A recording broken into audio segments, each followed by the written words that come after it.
Tolembi na moko yo. Tala ba population. Tala yo moko tala. Kolia ezate. Kotanga. Depuis bolaka biso. Bobo msamboka. Tala mboka. Tala moko zo bomate. Hein? Mama to sala nini? Hein? Biloko komata. Bidon mafuta ya huile et mati. Loso et mati. Parce que finalement ton vivre en délit. Bon, t'as la biso likambo wa papa. T'as la batu. T'as la monque depuis 5 heures. Cette fois-ci, hein. Cette fois-ci, tu as tellement tu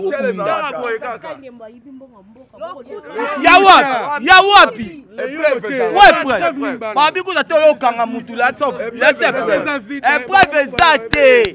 Hein maman, to lembi. Hein? To comme kumba ba pousse to nini yango.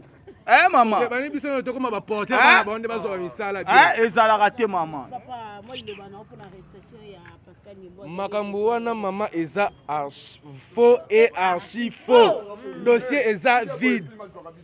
Baza na preuve nini? Baza na preuve nini? Bazo ko sala e makambo pour asali nini? Batika ye asa biso tozo dépa batika ye batika sa musala na ye asa mona mboka mais bakanga ke tour liboso après tour yo akima kita azala kiawa batika ke pourquoi tour liboso batika ke poani bango moko bamona siko ya tour ne zani ya tour ne babazu ba preuve bien wapi yango ti siko to mona eloko te ayibaki mbongo to mona ngo ayibaki mbongo Maman, état de deux frappés, ou abîmé, ou moral, ou même au na tongo. Bon, vous revendiquez quand vous avez sali ma bébé au côté là. Ton côté là, tu as le bandé vérité. Tu as le bas, tu as mona. État de droit, tu as réclamé. Hein, bah lobby, trop. Hein, bah ça l'andé tout mona. Peu ma kamba solé à l'occulté. Hein, tu as réclamé bah droit na biso, tu as bah gêne. Si ça tient pas, il faut tout tambola. Et ça droit na biso. To réclamer basala o biso to lindi pour mboka za biso basala volonté ya peuple soto obima beza po to mona loroté soto bande ko mona to linga to bimate donc to sala o to sala to tika te to marché pour to zo solution batika biso to samsa na biso to soutenir kam na biso to zaka wana na sim to oui to za derrière moi to za na mama to Kati. Batiko blague na pe. Jeunesse INR bobimi lelo na nzela. Elo ni pende bimisi moto. To bimi boye pona problème. Toujours remarqué que mboko zo tambola bien tel. Parce que le mosali bino nini. A to regarder to bimi boye bo comprendre que tu sois bien à l'est. Président président mosali bino nini bo commissaire box na bino bo sakana na ye ou bien nini. Bo alors botika biso tambula ndenge nzamba zo tinda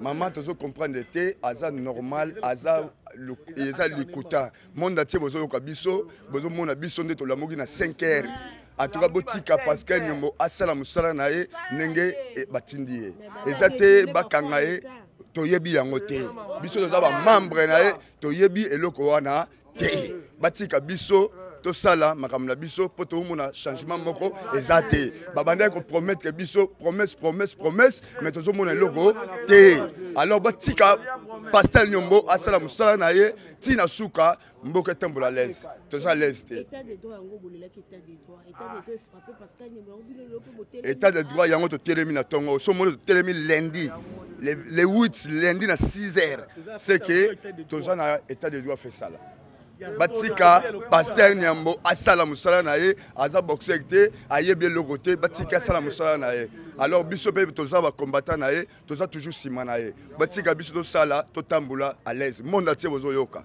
Merci mingi. Merci. Bote maman. Oui, to moni yo ne tout quoi batu ya jeunesse INR on peut beaucoup revendiquer dans l'état congolais.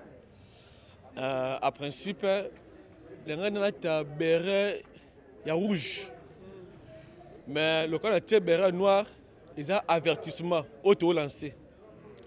Donc, l'INR, nous sommes bien disposés et on quitte la terrain de bowling. Oui, allez-y. Oui, tout le monde a pour arrêter Pascal. Pascal a détourné des millions et belé. Puis, côté moto, aïe, puis bon à l'État. La justice, ils ont des preuves. Lorsqu'il n'y a pas de preuves, c'est qu'il n'y a pas lieu de la justice. Déjà, Azaki a arrêté dans le mois de janvier et puis relâché dans le même mois. Alors que le dossier qui est le dossier qui concernait à Tamukete, donc une infraction à Moutoumoussous. Actuellement, c'est accusé pourquoi? Parce qu'on accusé pour avoir financé le service intelligent de mais maman, lorsque les services intelligents sont financés, alors qu'ils ont tracé par rapport à la rubrique, les preuves sont là. Qu'est-ce que vous voulez au juste?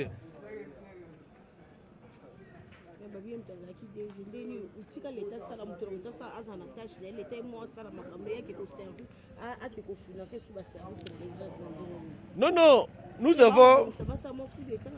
avons des preuves et que ce sont des jeunes gens organisés, comme maintenant, qu'on rançonne à Kabatu. Donc il peut te créer le dossier, basé sur le magistrat à Bango, il vient vers toi, et puis il va tracasser, rançonner. Ce n'est pas bien. Le président de la République prône l'état de droit. Nous voulons un vrai état de droit et non aux fantaisistes. Nous ne voulons pas aux fantaisistes créer parce que pourquoi pas saisir justice non. Notre droit fondamental ou loi fondamentale nous donne droit de se manifester en toute forme. Il y a plusieurs façons de manifester ou soit il y a qu'on prouver des approbations d'Abisso. Ça, c'est une façon de prouver que nous ne sommes pas contents par rapport à la justice. Message que vous lancez la justice congolaise dans le dossier où il y a Pascal. Non, ils sont d'accord comme moi que le dossier de Maître Pascal Nembo est bel et bien vide. Bas on a courage, il y a courage bisaye que notre compatriote, parce que Borobo c'est l'autre moko, et l'autre mouton c'était un grand défenseur il y a Congo. À défendre Congo dans l'instance ébélée, à défendre Congo dans les Nations Unies, bah image bah preuve zali. Courage au mouton azwa à risquer vie nae. Moutou côté au na Congo au azwa courage à Rwanda. Donc au Pascal Nembo asala à risquer vie nae pour que mboka oyo pour que les Congolais bénéficient toujours de bien, de minéraux comme il faut. Vous savez qu'à l'heure actuelle, les Congolais, en tout cas, ils ont un groupe de gens qui profitent de minéraux Congo. Ce n'est pas tout le monde. Hein? Or que notre ressource, notre revenu doit être distributif et non non.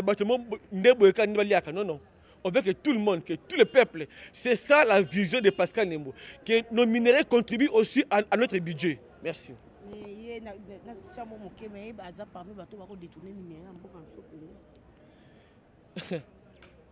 Par contre, aza batu aza mutu oyo alandaka nde soki bayibi akangaka nde miyibi baza na courage ya koloba ngo mpo bazali bapreuve wana ke parce que ndembo akangaka nde miyibi oyo bayibaka baminaka mboka na biso ayibaka te makangaka nde miyibi ok merci